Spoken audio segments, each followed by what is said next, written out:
નમસ્તે મિત્રો, હું છું નવરંગ સેન અને સ્વાગત છે આપનું આઈ એમ ગુજરાતના અમેરિકા સ્પેશિયલ ન્યૂઝ બુલેટિનમાં.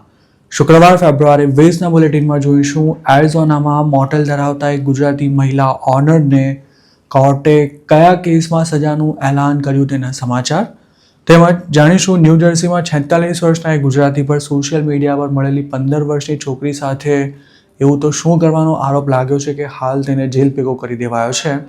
અને સાથે જ ટેક્સાસમાં રહેતા ઇન્ડિયન્સ પર એક રિપબ્લિકન પાર્ટીની સપોર્ટર મહિલાએ હાઉસિંગ સ્કેમનો આરોપ લગાવતા શું કહ્યું, અને છેલ્લે જોઈશું વોલમાર્ટમાંથી એક બાળકના અપહરણનો પ્રયાસ કરવાના ખોટા કેસમાં 1.5 મહિનો જેલમાં રહેલા જોર્જિયાના મહેન્દ્ર પટેલ સાથેની ખાસ મુલાકાતની હાઇલાઇટ્સ અને તેમનો સંપૂર્ણ ઇન્ટરવ્યૂ આઈ એમ ગુજરાતની યુટ્યુબ ચેનલ પર ન્યુયોર્કના ટાઈમ ઝોન અનુસાર શનિવારે સવારે 8 વાગે પબ્લિશ થવાનો છે. તે જોવાનું આપ ચૂકશો નહીં. એરિઝોનામાં રોયલ ઇન નામની મોટેલ ધરાવતા વર્ષા પટેલ નામના એક ગુજરાતી મહિલાને ફેડરલ કોર્ટ દ્વારા સજા ફટકારવામાં આવી છે. 57 વર્ષીય વર્ષા પટેલ પોતે કેલિફોર્નિયાના ચિનો હિલ્સમાં રહે છે. તેમની મોટેલમાં દેહ વેપાર ઉપરાંત ડ્રગના વેચાણ જેવી ઇલીગલ પ્રવૃત્તિઓ થતી હતી અને આ જ કારણોસર રોયલ ઇન ખાસી બદનામ પણ હતી. વર્ષા પટેલ પર એવો આરોપ હતો કે તેમણે માત્ર કમાણી કરવા માટે જાણી જોઈને પોતાના બિઝનેસમાં આ પ્રકારની પ્રવૃત્તિ ચાલવા દીધી હતી. સપ્ટેમ્બર 2024માં આ મોટેલ પર FBI અને લોકલ પોલીસ સહિતની એજન્સીઝે રેડ કરી હતી, જેમાં પ્રોપર્ટીના પ્રિમાઇસીસમાં 24 કલાક ઇલીગલ પ્રવૃત્તિઓ ચાલતી હોવાના પુરાવા મળ્યા બાદ આ મોટેલને જ તે વખતે બંધ કરાવી દેવામાં આવી હતી. વર્ષા પટેલ આ મોટેલના ઓનર હતા, જ્યારે તેનું રોજબરોજનું કામકાજ નીલમ પટેલ નામની 54 વર્ષીય મહિલા જોતી હતી અને તે મોટેલમાં જ રહેતી હતી.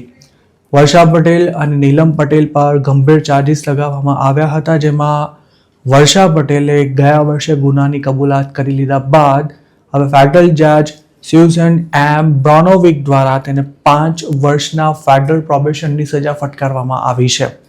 વર્ષા પટેલની મોટેલ પર બુલડોઝર ફેરવી દેવાનો તાજેતરમાં જ ઓર્ડર આપવામાં આવ્યો હતો અને સાથે જ તેમણે આ ઇલીગલ એક્ટિવિટીથી જે $7.44 લાખ કમાણી કરી હોવાનો સરકારનો દાવો છે, તે રકમ પણ તેમને સરકારને પાછી આપવી પડશે અને તેની સાથે સાથે સજાના ભાગરૂપે $5,000નો દંડ પણ ભરવાનો રહેશે. આ કેસમાં વર્ષા પટેલને તો સજા થઈ ગઈ છે, પણ નીલમ પટેલનું શું થયું તેનો જસ્ટિસ ડિપાર્ટમેન્ટ દ્વારા ઇસ્યુ કરવામાં આવેલી પ્રેસ નોટમાં કોઈ જ ઉલ્લેખ કરવામાં નથી આવ્યો. તે અમેરિકામાં ઇલીગલી રહેતી હતી કે કેમ, તેમજ તેને ડિપોર્ટ કરી દેવાય છે કે નહીં, તેની કોઈ વિશેષ માહિતી નથી મળી શકી. આ મોટેલનું સંચાલન સારંગ હોસ્પિટાલિટી LLC દ્વારા થતું હતું અને વર્ષા પટેલ 2017થી તેના ઓનર હતા.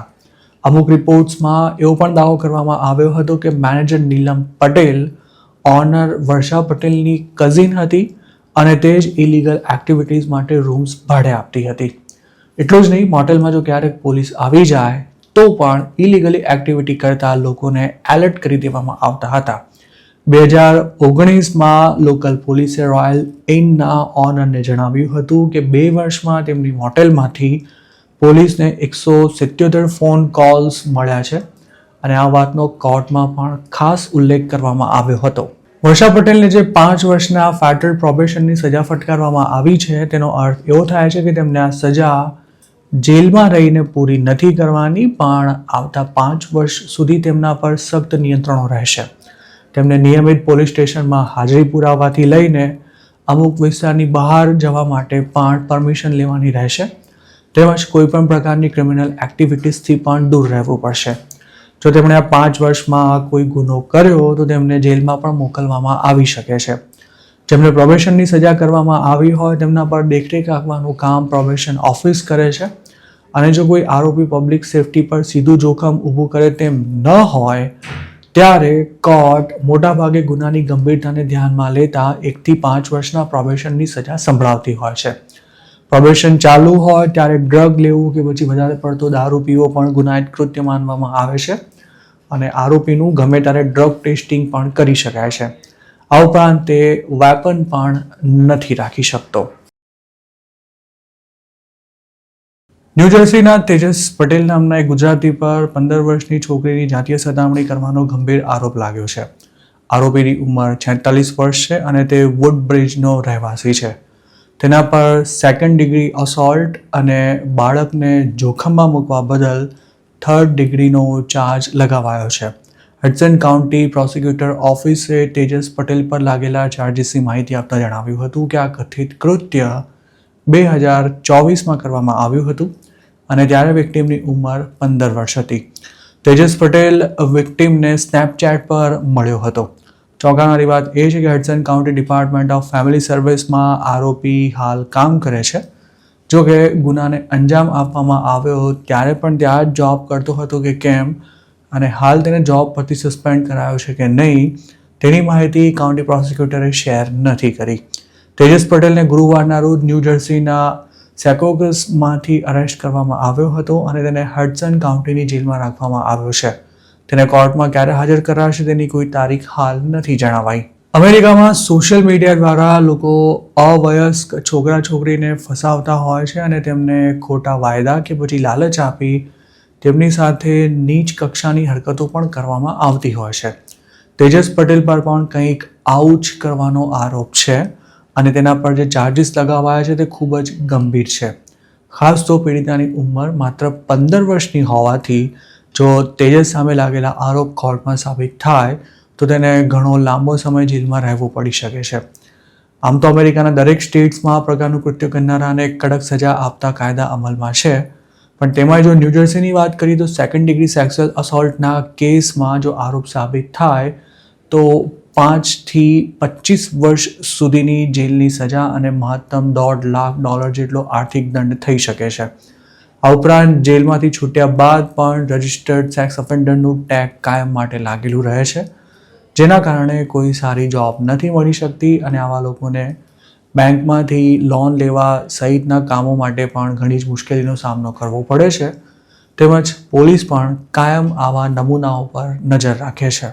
સોશિયલ મીડિયા પર સાચી ખોટી પ્રોફાઇલ બનાવી અંડરએજ છોકરા છોકરીને શોધતા રહેતા આવા લોકોને પકડવા માટે અમેરિકામાં અનેકવાર લોકલ પોલીસ કે પછી FBI સહિતની એજન્સીઝ અવારનવાર અંડરકવર ઓપરેશન હાથ ધરતી હોય છે, જેમાં એજન્ટો ખુદ ફેક પ્રોફાઇલ બનાવી આવા લોકોને ટ્રેપ કરે છે.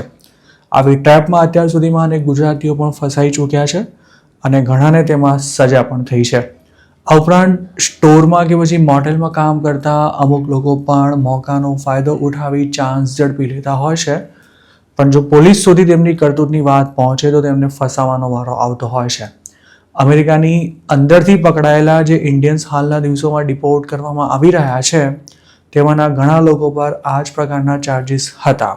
આ સિવાય અમેરિકામાં ડૉક્ટર તરીકે પ્રેક્ટિસ કરતા હોય તેવા પણ એકલ દોકલ ગુજરાતી આ જ પ્રકારની કરતૂતો કરવા બદલ જેલની હવા ખાઈ ચૂક્યા છે અને તેના કારણે તેમને પ્રેક્ટિસ કરવાનું પણ પડતું મૂકવાની ફરજ પડી છે. ટેક્સાસમાં રિપબ્લિકન પાર્ટીના સમર્થકો આદુ ખાઈને ઇન્ડિયન્સની પાછળ પડી ગયા હોય તેવી સ્થિતિ જોવા મળી રહી છે. રોજે રોજ કોઈને કોઈ રાઇટ વિંગ ઇન્ફ્લુએન્સર ઇન્ડિયન્સ વિશે ગમે તેમ બોલે છે અને લખે છે, તેમજ તેમના વિડીયોઝ જોતજોતામાં વાયરલ પણ થઈ જાય છે. આવી વધુ એક ઘટનામાં કાયલે કેમ્બેલ નામની એક ઇન્ફ્લુએન્સરે ફ્રિસ્કો સિટી કાઉન્સિલ મિટિંગમાં સ્પીચ આપનારી કેલી નામની એક મહિલાનો વિડીયો શેર કર્યો છે. કેલીએ પોતાની સ્પીચમાં ઇન્ડિયન્સ પર હાઉસિંગ સ્કેમ આચરવાથી લઈને બીજા પણ ઘણા આક્ષેપ મૂક્યા છે. તેનું કહેવું છે કે ફ્રિસ્કો અને પ્લાનો સિટીમાં ઇન્ડિયન અમેરિકન્સ હાઉસિંગ સ્કેમ આચરી રહ્યા છે. તેણે એવો પણ દાવો કર્યો હતો કે ઇન્ડિયન્સ પોતાના અપાર્ટમેન્ટ્સ દોસ્તોને સબ લીઝ કરી રહ્યા છે, જેના કારણે બીજા લોકોને જે તે લોકાલિટીમાં મકાન જ નથી મળતા. કાલે તો ત્યાં સુધી કીધું છે કે આ ઇન્ડિયન્સ અમેરિકન્સ નહીં પણ સ્કેમર્સ છે. સિટી કાઉન્સિલ મિટિંગમાં સ્પીચ આપનારી કેલી નામની આ મહિલા હાલ આબરીમાં રહે છે અને તેનું કહેવું છે કે તેની ફેમિલી હજુ પણ ફ્રિસ્કોમાં જ છે અને ઇન્ડિયન્સ ત્યાં હાઉસિંગ સિસ્ટમને મેનિપ્યુલેટ કરી રહ્યા છે, જેના કારણે નોન ઇન્ડિયન્સ માટે અપાર્ટમેન્ટ લેવું મુશ્કેલ થઈ જાય છે. તેણે એવો પણ દાવો કર્યો હતો કે ટેક્સ બેનિફિટ્સ માટે ઇન્ડિયન્સ ફ્રિસ્કોમાં શિફ્ટ થઈ રહ્યા છે, પણ તેના કારણે લોકલ લોકો જોબ ગુમાવી રહ્યા છે.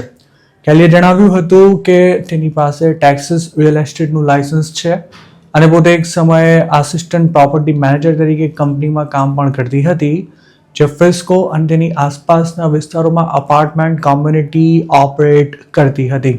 કેલીનું કહેવું છે કે જે ઇન્ડિયન્સ અપાર્ટમેન્ટ લીઝ માટે ક્વોલિફાય થતા હતા તે ખુદ ત્યાં રહેવા જવાને બદલે બીજા કોઈને ચાવી લેવા માટે મોકલી દેતા હતા.